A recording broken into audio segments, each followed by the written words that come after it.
Hello friends, আমি Kinjal Chakraborty.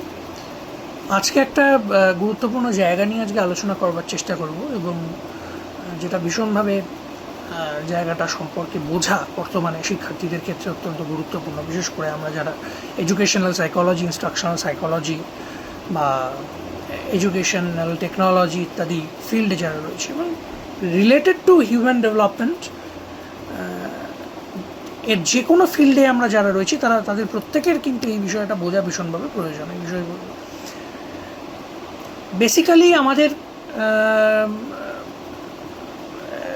Academic কনটেক্সটে adapt করবার ক্ষেত্রে কিছু নেভিগেটিং কনসেপ্টস বর্তমানে ব্যবহার করা হচ্ছে, যার মধ্যে দিয়ে একটা লিনিয়ার পাথওয়ে থেকে একটা কালেকটিভ পাথওয়েতে আমাদের যে ভাবনা চিন্তার ট্রানজিশনগুলো কিন্তু হচ্ছে, যেটা ভীষণ গুরুত্বপূর্ণ একটা ক্ষেত্র হিসেবে আমাদের আলোচনা করা হয় বা আমরা আলোচনা করি। তো বেসিক্যালি আমাদের সাইকোলজিতে বিভিন্ন ধরনের কোশেন্ট সম্পর্কে আলোচনা করা হয়। হিউম্যান কোশেন্ট একটা হচ্ছে আইকিউ। আইকিউ তো আমরা অবশ্যই জানি যে measurement of intelligence and based on psychometric potentials, psychometric measurements, and developed by hereditary components, যেটা mental age, supported by mental age and measured by chronological age. mental age এর সাথে chronological age যুক্ত করে সেই সম্পর্কে আমরা অবগত হতে পারি।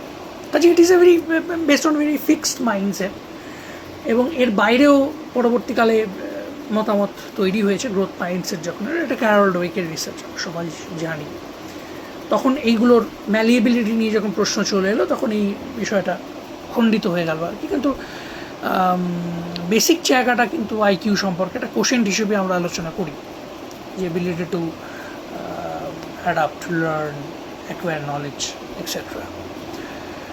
এর পরেই এসছি ইমোশনাল কোশেন্ট, যা নন কগনিটিভ কনস্ট্রাক্টগুলোর মুভমেন্ট যখন শুরু হলো আফটার হিউম্যানিস্টিক রেভলিউশন, সেই সময় ইমোশনাল ইন্টেলিজেন্সের একটা খুব গুরুত্বপূর্ণ জায়গা সেখানে প্রতিষ্ঠিত হলো। পরবর্তীকালে স্পিরিচুয়াল কোশেন্ট, সোশ্যাল কোশেন্ট, এগুলো সম্পর্কে কিন্তু ভীষণভাবে আলোচনা করা, এগুলো সম্পর্কে ভীষণভাবে অবগত হওয়ার কিন্তু একটা প্রবণতা তৈরি হলো।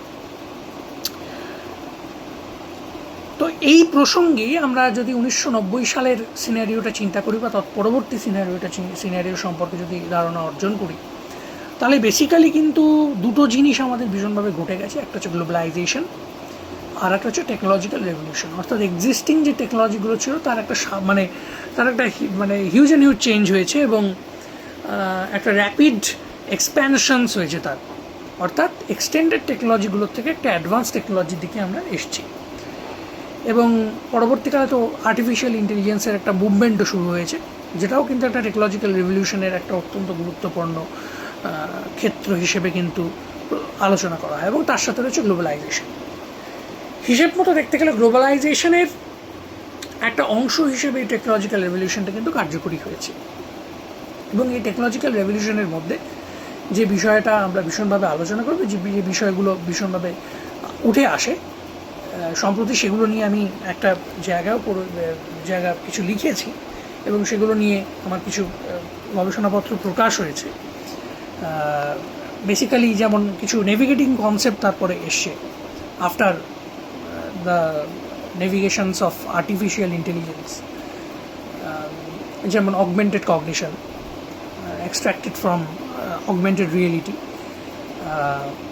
কোয়ান্টাম কগনিশন, যেটা ভীষণ গুরুত্বপূর্ণ একটা জায়গা। কোয়ান্টাম কগনিশনটা আমাদের কোয়ান্টাম মেকানিক্স, কোয়ান্টাম ফিজিক্সের যে বেসিক কনসেপ্টসগুলো, সেগুলো যখন সাইকোলজিতে অ্যাপ্লাই হচ্ছে এবং কগনিটিভ মডিফাইবিলিটি ইনক্রিজ করতে সহায়তা করছে এবং খুব গ্রাসরুট লেভেলে, খুব পার্টিকেল লেভেলে যখন যে থিঙ্কিংয়ের অ্যাম্বিগিউটিগুলোর ভিত্তিতে ডিসিশন মেকিং এবিলিটিগুলো তৈরি হচ্ছে, সেটাই হচ্ছে বেসিক্যালি কোয়ান্টাম কগনিশনের ভাবনা।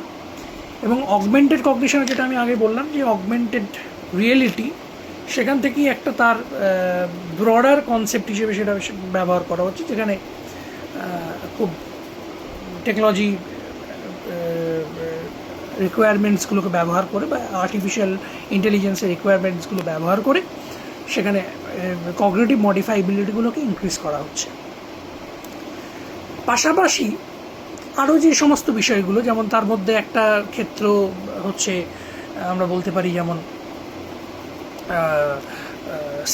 সিনথেটিক সাইকোলজি, সেটাও খুব গুরুত্বপূর্ণ, যেখানে হিউম্যান পোটেনশিয়ালিটিগুলো বা হিউম্যান যে থিঙ্কিং, সেই হিউম্যান থিঙ্কিংকে কতটা গ্রাস্প করতে পারছে, কতটা বুঝতে পারছে আর্টিফিশিয়াল ইন্টেলিজেন্সের মেশিনস। এই জায়গাগুলো খুব ফাউন্ডেশন লেভেলের একটা ভাবনা, এবং basic technological integrations with human thinking, যেটাকে আমরা বর্তমানে খুব সুন্দর একটা কথা বলা হচ্ছে, সেটাকে বলা হচ্ছে ইন্টিগ্রেটিভ মেটাকগনিটিভ র্যাশনালিটি।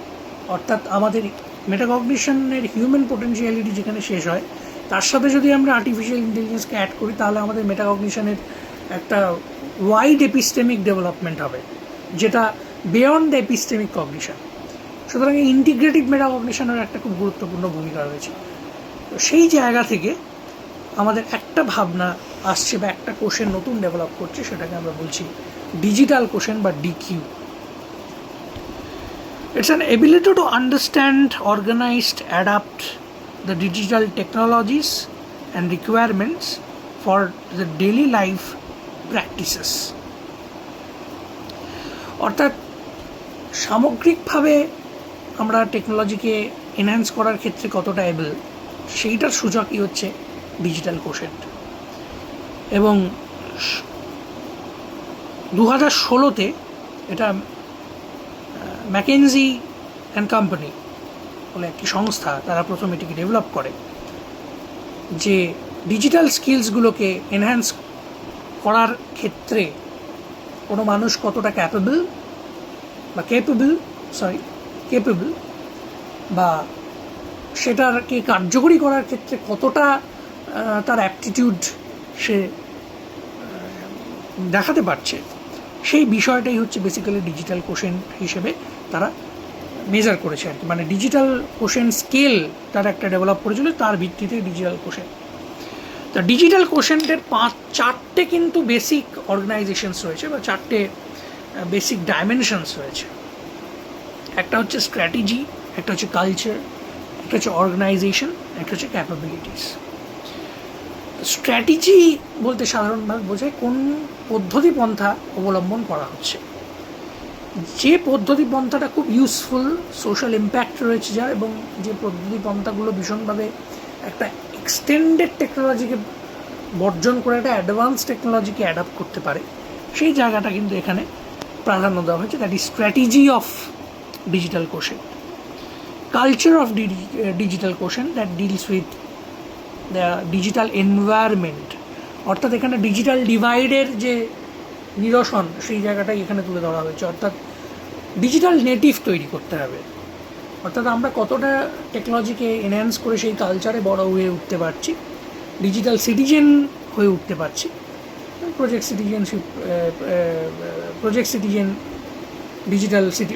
ডিজিটাল সিটিজেন বলে যে বিখ্যাত একটি প্রজেক্ট নেওয়া হয়েছিল, সেই জায়গাটার একটা এখানে কোরিলেট করা যেতে পারে সেই জায়গাটাকে। আরেকটা হচ্ছে অর্গানাইজেশনস অফ ডিজিটাল কোশেন্টস, অর্থাৎ অর্গানাইজেশন মানে আমরা কতটা প্রপারলি অর্গানাইজ করতে পারছি ইনফরমেশনগুলো, সেটা একটা ক্ষেত্র। আরেকটা ক্যাপাবিলিটিস, আমাদের কী কী স্ট্রেংথ গড়ে উঠছে ডিজিটালের পার্সপেক্টিভে। অর্থাৎ ফার্স্ট হচ্ছে we have to maintain a proper strategy, then we have to belong a proper culture, then we have to organise the informations that we acquire, and last যে কী কী ক্যাপাবিলিটিস গড়ে উঠছে লাস্টে আমাদের। সুতরাং এই জায়গাটা কিন্তু ধীরে ধীরে আমাদের ডিজিটাল এনভায়রনমেন্ট বা ডিজিটাল স্কিলসগুলোকে গড়ে ওঠার মধ্যে দিয়ে ডিজিটাল কোশেন্টকে ডেভেলপ আমরা করতে পারি। 2016 সালে ম্যাকেনজি অ্যান্ড কোম্পানি তারা একটা পদ্ধতি ব্যবহার করেছিল, সেটা হচ্ছে এক্সপোজার, ম্যাচিউরিটি অ্যান্ড কালচার। অর্থাৎ প্রথমে আমাদের এক্সপোজারটাকে তৈরি করতে হবে, then have to increase the maturity বা maturation level of digital potentialities, then we have to grow up a culture. তখন তারপরে আমাদের একটা কালচার ডেভেলপ করতে হবে। সুতরাং এই প্রসিজিওরের মধ্যে এই কম্পোনেন্টগুলোকে ইনক্লুড করে আমরা কিন্তু ডিজিটাল কোশেনকে ইনক্রিজ করতে পারি। সুতরাং এটা ভীষণ একটা গুরুত্বপূর্ণ একটা ক্ষেত্র, যেটা আমাদের সামগ্রিক চিন্তাভাবনাকে একটা টেকনোলজি ওরিয়েন্টেড করতে পারে, টেকনোলজি ইন্টিগ্রেটেড করতে পারে। এটুকুই বলার ছিল। আশা করি ইনফরমেশন আপনারা আরও অ্যাক্সেস করবেন। ধন্যবাদ।